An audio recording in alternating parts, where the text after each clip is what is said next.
Alright guys, I'm going to show you how to clean your Whirlpool soft water system.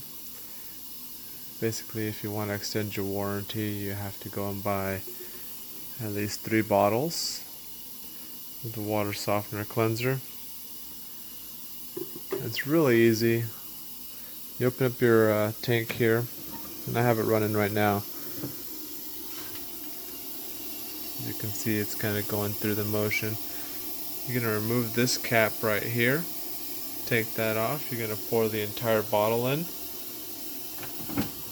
And then you're going to simply press and hold the recharge button. Let it recharge for about 2 hours. And then you're going to want to run a cold water faucet inside the home. If you smell any impurities, if it smells differently than when you did beforehand, then you're going to do another recharge until that smell goes away. Other than that, that's how you clean your Whirlpool water softener.